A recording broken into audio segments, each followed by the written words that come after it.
अब loading point पर नहीं चलेगी गुंडागर्दी, धनबाद पुलिस और सीआईएसएफ करेगी ज्वाइंट कार्रवाई।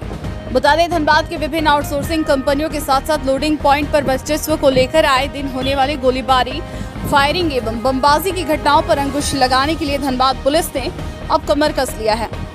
इसी क्रम में बुधवार को धनबाद एसएसपी कार्यालय में डीआईजी सीआईएसएफ विनय काजला की सभी एरिया क्षेत्र के जीएम एवं अन्य वरीय पुलिस पदाधिकारी की मौजूदगी में एक अति महत्वपूर्ण बैठक आयोजित हुई, जिसमें बीसीसीएल के विभिन्न क्षेत्र से कोयले की हो रही लूट एवं चोरी पर पूरी तरह अंकुश लगाने को लेकर आने वाली समस्याओं पर विस्तृत चर्चा हुई एवं एक दूसरे के सहयोग से शहर एवं लोडिंग पॉइंट और आउटसोर्सिंग कंपनियों की कार्यस्थल पर कानून व्यवस्था खराब होने की स्थिति उत्पन्न न हो, इसको लेकर रणनीति बनाई गई है।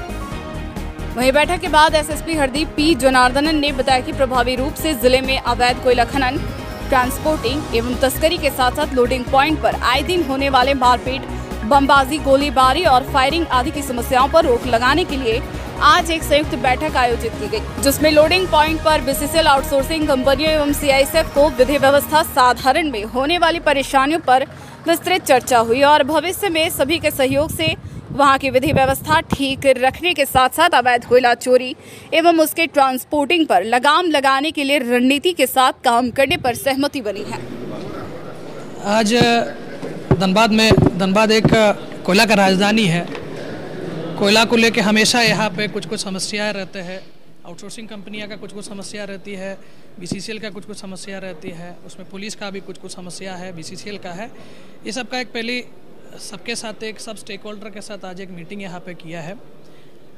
इसका मेन कारण यहाँ पे लॉ एंड ऑर्डर का स्थिति को ठीक रखने के लिए और धनबाद में एक सुचारू एनवायरनमेंट क्रिएट करने के लिए, जहाँ बीसीसीएल अपना काम, आउटसोर्सिंग कंपनी अपना काम अच्छा से करे, उसी को लेके एक अच्छा एक कोऑर्डिनेशन का ज़रूरत था। कोऑर्डिनेशन के लिए आज यहाँ पे सबको बुलाया, सबका समस्याएँ सुना, पुलिस के क्या क्या एजेंडा है लॉ एंड ऑर्डर को ठीक करने के लिए। हम लोगों का भी कुछ पॉइंट हम लोग बीसीसीएल और आउटसोर्सिंग वाला और सीएसएफ को हम लोग दे दिया, उन लोगों का भी समस्या सुना। ये इस बार हम पहली बार मीटिंग किया है। अभी इस टाइप का मीटिंग हम लोग बार बार करेंगे, थाना लेवल पे और एसडीपीओ लेवल पे भी इसे मीटिंग करेंगे। इसका मेन उद्देश्य है कि पिछले 2 महीने में कुछ आउटसोर्सिंग के जगह पर वर्चस्व को लेके कुछ लड़ाई हुआ था। इस लड़ाई को ख़त्म करना और धनबाद का विधि व्यवस्था को और बेहतर करने के लिए हम लोग आज ये मीटिंग की है। मुख्यतः बेसिकली बीसीसीएल का और आउटसोर्सिंग कंपनियां का जो भी समस्या है, उन लोगों का एरिया स्पेसिफिक 12 एरिया का जीएम और 12 एरिया में काम करने वाला आउटसोर्सिंग कंपनी लोग आया हुआ था। उन लोगों का समस्या का हम लोग नोट डाउन किया है। स्पेसिफिक इन लोगों का कुछ समस्या है, कुछ सामूहिक समस्या है। उसके बाद एक सोल्यूशन हम लोग इन लोगों के साथ मिलकर हम लोग एक रणनीति तय किया है और रणनीति के आधार पर आगे हम लोग कार्रवाई करेंगे। एक सीएसएफ का डीआईजी साहब भी आया हुआ था और डीटी जो संजय कुमार है वो भी इस मीटिंग में आया हुआ था। जैसे कि मेरा प्राइम फोकस कोयला चोरी को रोकना और उसके साथ साथ धनबाद का विधि व्यवस्था है। विगत दिन में जो 2-3 घटना घटा है, इसका कारण वर्चस्व को लेकर लड़ाई है। कुछ क्रिमिनल लोगों के द्वारा काम करने के आड़ पर बीसीसीएल के बहुत सारे आउटसोर्सिंग कंपनियां में नौकरी कर रहा है या कंपनियां का लाइसेंस का काम कर रहा है। ऐसे लोगों को चिन्हित करते हुए इन लोगों के बारे में रिपोर्ट करने के लिए लोगों को निर्देश दिया है। अगर किसी भी आउटसोर्सिंग कंपनी किसी भी क्रिमिनल का सपोर्ट अगर करेंगे, उसको मदद करेंगे या किसी रोड सेल के नाम पर अगर कोई क्रिमिनल अपना वर्चस्व के लिए किसी भी आउटसोर्सिंग के जगह पर अपना बदमाशी करेंगे, तो ऐसे लोगों को चिन्हित करते हुए रिपोर्ट देने का निर्देश अभी बीसीसीएल वाला को दे दिया है। अलग से इन लोगों के ऊपर पुलिस भी कार्रवाई कर रही है। पेट्रोलिंग बढ़ाने की बात हुई थी सर। जैसे कि बीसीसीएल का कहना है कि कुछ जगह पर इन लोगों का पेट्रोलिंग बढ़ाने का ज़रूरत है, लेकिन पुलिस का काम पूरा धनबाद में पेट्रोलिंग करना है। बीसीसीएल का भी अगर अलग से पेट्रोलिंग करने का ज़रूरत है तो इन लोगों के पास सीएसएफ तो है ही है, सीएसएफ अपना पेट्रोलिंग करेंगे और उसको सपोर्ट करने के लिए, थोड़ा मदद करने के लिए हम लोगों का भी पेट्रोलिंग रहेगा। कुछ ऐसे लोगों को चिन्हित किया गया है जिनका नाम